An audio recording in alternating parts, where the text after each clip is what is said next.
నమస్తే, welcome to YOYO TV. So Telangana రాష్ట్రంలో రాబోయే కొన్ని నెలల తర్వాత జిహెచ్ఎంసీ ఎన్నికలు వచ్చే ఛాన్స్ ఉంది.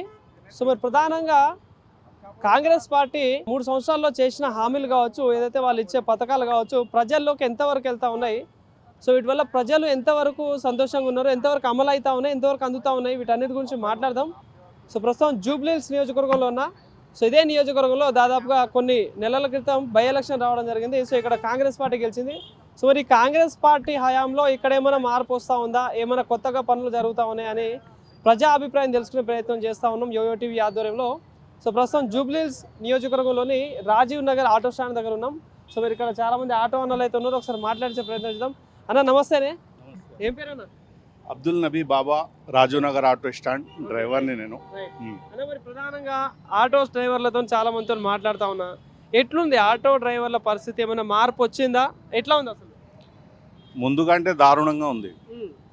అంటే అన్ని పార్టీలు వస్తున్నాయి, వాళ్ళు ఏదో ఎలక్షన్కి ముందు రావడానికి ఏవేవో చెప్తున్నారు, తర్వాత ఏమీ చేయట్లేదు.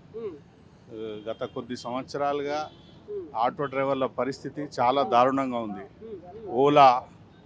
ఓలా, ఊబర్, ర్యాబిటో ఇవన్నీ మమ్మల్ని దోచుకొని తింటున్నాయి.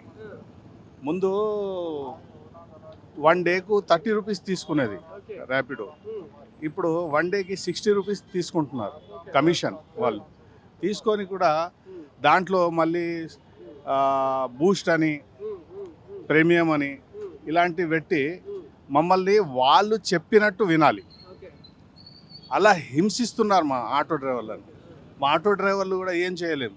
అంటే ర్యాబిటో, ఓలా, ఊబర్కి బానిసలైపోయినాం మేము. తప్పదు, అలాంటి స్థితిలో ఉన్నాం ఆటో డ్రైవర్లు. ప్రతి ఒక్కరూ తమ తమ పిల్లలు చదివించుకోవడానికి, ప్రతిరోజు తినడానికి, ఇల్లు అద్దె కట్టడానికి చాలా అవస్థలు పడుతున్నారు. మేము ఈ సమస్యల్ని తీసుకొని మన జూబ్లీహిల్స్ కాన్స్టిట్యున్సీ ఎమ్మెల్యే నవీన్ యాదవ్ గారి దగ్గరికి కూడా వెళ్ళి మేము మెమోరాండం కూడా ఇచ్చాం. ఇలాంటి పరిస్థితుల్లో ఉన్నాం, మీరు కూడా అసెంబ్లీలో చెప్పండి అని. ఆయన చెప్పారా లేదా నేనైతే చూడలేదు. అంటే ఇప్పుడు నవీన్ యాదవ్ అంటే ఇప్పుడు ఈ జూబ్లీహిల్స్ మొన్న బై ఎలక్షన్ వచ్చి కాంగ్రెస్ పార్టీ నుండి నవీన్ యాదవ్ గెలవడం జరిగింది.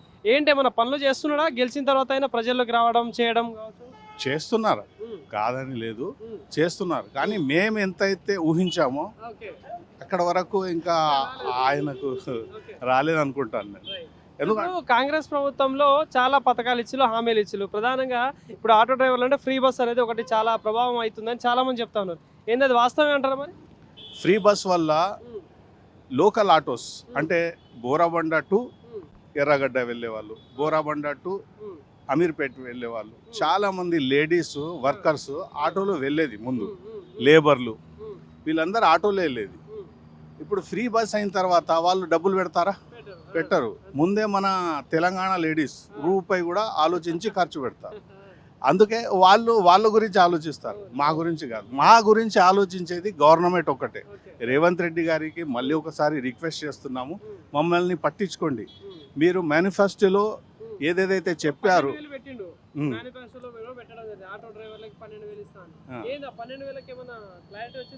ఇప్పటి వరకు అయితే లేదు.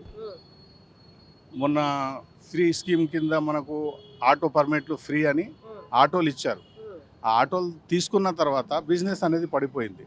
ఇప్పుడు డిస్టిక్ ఆటో, హైదరాబాద్ ఆటో వాళ్ళ మధ్య గొడవలు కూడా జరుగుతున్నాయి, మీరు చూసి ఉంటారు. సీఎం గారు కారణం, సిటీలో కూడా వచ్చి నడుపుకోవచ్చు అంటే మళ్ళీ 6 లక్షలు పెట్టి బండి ఎందుకు అమ్ముతున్నారు, సిటీలో పర్మిట్లు ఎందుకు ఇస్తున్నారు? మా పరిస్థితులు అవి దారుణంగా ఉన్నాయి. 6 లక్షలు పెట్టి ఆటో తీసుకున్న తర్వాత డిస్టిక్ ఆటో 2,70,000కు వస్తుంది. వాళ్ళు కూడా మా మీద, హైదరాబాద్ డ్రైవర్ల మీద పడితే మా పరిస్థితి ఏంటి? కాకపోతే నేనేం చెప్తున్నా, వాళ్ళు కూడా మా సోదరులు డ్రైవర్లు. అందరు డ్రైవర్లు అంటే ఒకటే. వాళ్ళకు కూడా ఏదైనా సొల్యూషన్ తీసి రేవంత్ రెడ్డి గారు దీనిలో ఆటో డ్రైవర్లతో కొంచెము భాగస్వాములై మా గురించి ఆలోచించే విధంగా మాట్లాడాలని నేను అనుకుంటున్నాను. ఇప్పుడు రాబోయే రోజుల్లో జిహెచ్ఎంసీ ఎలక్షన్లు కూడా వస్తాయి మళ్ళీ. సో మళ్ళీ లీడర్లు ప్రజల్లోకి వస్తూ ఉంటారు. ఏంది ఎట్లా ఉంటుంది అన్న మీరు ఈసారి ఇప్పుడు జూబ్లీహిల్స్ విషయం మాట్లాడితే? ఒక లీడర్ వస్తుంటే ప్రతి ఒక్కరు సంతోషపడాలి. ఏంటంటే మా వైపు మాట్లాడడానికి, మాకు హెల్ప్ చేయడానికి ఒకరు వస్తున్నారు, మా వెనుక ఒకరు ఉన్నారని. ఇప్పుడు వాళ్ళు వస్తే ఇప్పుడు ఓట్ల కోసమే వస్తారనేది ఖచ్చితంగా మనకు అనిపిస్తుంది. మొన్న వచ్చిళ్ళు మళ్ళీ వస్తారు ఇక అంతే. అంతే. అలా కాకుండా లీడర్ అనేవాడు ప్రతి ఒక్కరిని కలుపుకొని ప్రతి ఒక్కరి సమస్యలు తీర్చాలని, వాళ్ళు ఎవరైనా సరే, నేను ఏ పార్టీని ఉద్దేశించి మాట్లాడట్లేదు, అందరూ ఒక్కటే అనిపిస్తుంది మాకు. అలా కాకుండా మాలో ఒక్కడిలా ముందుకు వస్తే మళ్ళీ గెలిచే ఛాన్స్ ఉంది.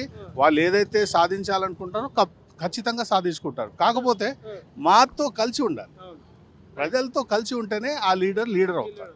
సో మరి ఇప్పుడు కాంగ్రెస్ ప్రభుత్వం ఇచ్చిన పథకాల విషయంలో ఎట్లా ఉందన్న? మరి 3 సంవత్సరాలు అయితే ఉంది ప్రభుత్వం వచ్చి, ఈ పథకాలు అందుతున్నాయి 6 గ్యారెంటీలు ఏదైతే అన్నారో. ఇప్పుడు మీరు చూస్తున్నారు ఎస్ఆర్ఐ, అది ఎస్ఆర్ఐనా, అయితే దాని గురించి చర్చించుకుంటున్నాం. ఏంటంటే మరి ఏంటో పరిస్థితి, అందరూ జనాల్లో ఒక భయం అనేది ఉంది. ఏంటి నా పరిస్థితి ఏంటి, మా తాత రేషన్ కార్డు లేదు, మా పేరు లేదు, ఈ టెన్షన్స్లోనే ఉన్నారు. ప్రతి సంవత్సరం ఏదో ఒక జనాలకి టెన్షన్ పెట్టి గడుపుతున్నారు తప్ప వీళ్ళు మాకు మద్దతు ఇస్తారా అనేది నాకైతే కనబడట్లేదు. జూబ్లీహిల్స్లో ఎట్లా ఉంటుంది మరి? ఇప్పుడు 3 పార్టీలు ఉన్నాయి ప్రధానంగా. ఈ జిహెచ్ఎంసీ ఎలక్షన్స్లో ఎటువైపు ఉండొచ్చు ఎక్కువ జనాలు? ఇప్పుడు చెప్తే బాగుండదు, కొద్ది రోజుల తర్వాత దాని గురించి చెప్పాలి. సో ఇంకోటి, ఇప్పుడు ఇంతకుముందు కేసీఆర్ని చూసినాం, ఇప్పుడు రేవంత్ రెడ్డిని చూస్తా ఉన్నాం. సో ఇట్లా ఉంది కంపారిజన్ ఇద్దరిలో. కేసీఆర్ ఉన్నప్పుడు ఆయన ఎమ్మెల్యే చనిపోయిన మాగంటి గోపీనాథ్ గారు, ఆయన పని చేయలేదని నేను చెప్పను, చేశారు కాబట్టి 3వసారి కూడా గెలిచారు. మళ్ళీ ఇప్పుడు మా నవీన్ యాదవ్ గారు వచ్చారు, ఆయన మీద మాకు పెద్ద హోప్ ఉంది, ఆయన చేస్తారని. ఇంకా 2 years బ్యాలెన్స్ ఉందేమో అనుకుంటున్నాను, చేస్తారేమో అని గట్టి నమ్మకం కూడా ఉంది మాకు.